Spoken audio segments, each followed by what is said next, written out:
palabra el senador José Alfredo Botello Montes. Para este efecto, le ha cedido el uso de la palabra a la senadora Josefina Vázquez Mota, que presentó voto en particular. Adelante.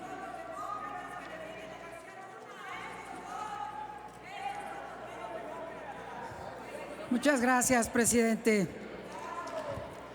Les pido, por favor, poner atención a la oradora, amable asamblea. Con su permiso, presidente, senadoras, senadores. El llamado Plan B electoral es sin duda violatorio de la Constitución, atenta contra la democracia y es el camino hacia el autoritarismo. Ese autorismo que se afianza cada día desde el poder y que destruye a su paso instituciones, personas, trayectorias sin límite alguno. Amenaza el avance de la participación política de todas y todos en nuestro país. Pero hoy permítanme referirme particularmente a nosotras, las mujeres, porque en esta tribuna hemos defendido, más allá de las siglas partidistas, los derechos de nosotras las mujeres y la gran dificultad y lucha que ha llevado durante décadas y años llegar a este momento. La mayoría aprobó ya el llamado Plan B electoral y es necesario hoy que sea la Corte quien resuelva. Y por cierto, hoy tengo mucho más aliento que hace algunas semanas sobre la Corte, porque la presidenta de la Corte ha demostrado a lo largo de su vida y su trayectoria ser leal solamente a la Constitución y a nadie más. Y es en la Corte donde se resolverá este atropello histórico a nuestra Constitución. ¿Qué pasa con nosotras las mujeres frente a este Plan B y a este sistema cada vez más autoritario? Se acaba prácticamente el principio de paridad en la postulación de candidaturas, pues va a quedar a discrecionalidad de los partidos.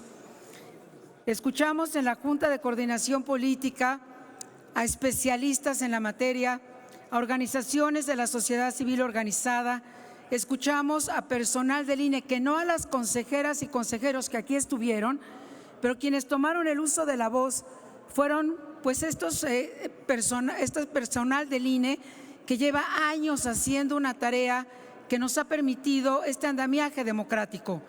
Y quiero decir con enorme preocupación desde esta tribuna que casi todos los caminos de la reforma electoral que la mayoría aprobó del llamado Plan B terminan en la nulidad electoral.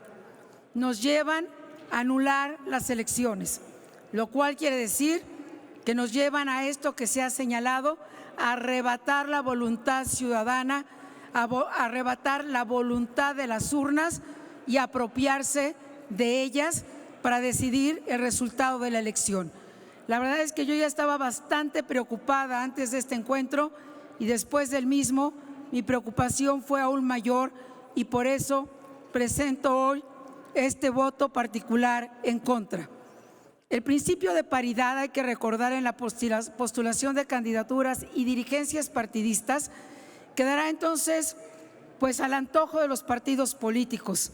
La reforma prácticamente ata de manos a las autoridades electorales al quitarle la competencia para rechazar candidaturas de personas que han cometido violencia política en razón de género, que es uno de los logros que habíamos construido conjuntamente. Pero no termina aquí. También este Plan B negará la posibilidad de cancelar candidaturas a deudores alimentarios o que han ejercido violencia familiar o violencia sexual en contra de las mujeres contempladas ya en la 3 de 3 contra la violencia, a pesar de que esta medida ya ha sido declarada constitucional por la Suprema Corte de Justicia de la Nación. Esta norma, por si no fuera suficiente lo anterior, no considera importantes las medidas introducidas por las autoridades electorales para garantizar el ejercicio de los derechos políticos de las mujeres en condición de igualdad, ni en la jurisprudencia emitida por los tribunales electorales para tutelar dichos derechos. Entre ellos se encuentra, por ejemplo, la obligación de postular igual número de mujeres y de hombres en distritos o municipios de alta, media y baja competitividad para los respectivos partidos y lo reduce a solo 2 bloques de alta y baja competencia, lo que evidentemente disminuye las posibilidades de ganar. Además, dañará el acceso equitativo de las candidatas al financiamiento público para campañas de por sí, que históricamente ser candidata y ser mujer enfrenta mayores desafíos, obstáculos, limitaciones, dificultades. Con este plan B debemos estar conscientes, esto se va a agudizar. Va a dañar los tiempos en radio y televisión, no va a dar la garantía para las mujeres que están postuladas para competir en igualdad de condiciones. Sobre la postulación de los grupos tradicionalmente discriminados, pues también quedarán al árbitro de los partidos políticos al negarse a la autoridad la posibilidad de regular la asignación de estas candidaturas. Quiero hacer un reconocimiento amplio a uno de los colectivos que ha venido insistiendo en todos estos años, a la Red de Mujeres en Plural, a la sociedad civil, funcionarias, académicas, periodistas, artistas, activistas, que con algunos de estos argumentos, entre otros, han manifestado su preocupación y su rechazo absoluto a este plan B y a este atropello constitucional sin precedente. Aprobar el texto de este dictamen que hoy se presenta sería inconstitucional porque viola el proceso legislativo que justamente establece nuestra Carta Magna. Es necesario insistir que esta reforma político-electoral representa el mayor de los riesgos para un sistema democrático y el ejercicio de las libertades. Quiero terminar planteando algunas preguntas. ¿Qué México vamos a dejar a las niñas y a los niños en materia democrática? ¿Cuántas libertades vamos a dejar a las niñas y a los niños que no tienen voz y a los adolescentes, pero que tienen el derecho a un país con libertad y con democracia? El plan B no solamente destruye al INE, el plan B no es solamente el final de una institución como el Instituto Nacional Electoral. Lo más grave es que el plan B es apenas el inicio de una destrucción mayor. No termina con el INE.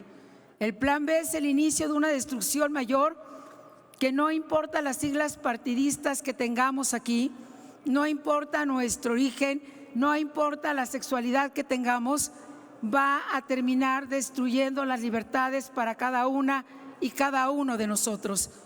No queremos un país como Nicaragua, donde por cierto se ha guardado un silencio vergonzante frente al atropello de todos los nicaragüenses que luchan por la libertad y la democracia. No queremos dictaduras que hoy desde aquí, de este gobierno, se premian y se reconocen o se guarda silencio frente a ellas. Queremos un país libre. Queremos niñas y niños que sepan que viven en un México con ejercicio de libertad de expresión y del resto de las libertades. Y esta pérdida de libertades no va a distinguir entre quienes estamos aquí. Termino diciendo, presidente, esta reforma no es el fin del INE, es apenas el principio para terminar y destruir el resto de las libertades. A la Corte corresponde ahora resolver sobre la inconstitucionalidad de estos caprichos y este camino autoritario. Confiamos en la Corte y confiamos también en una ciudadanía que marchará este domingo en defensa de la libertad, de la democracia y de México también. Es cuanto, presidente.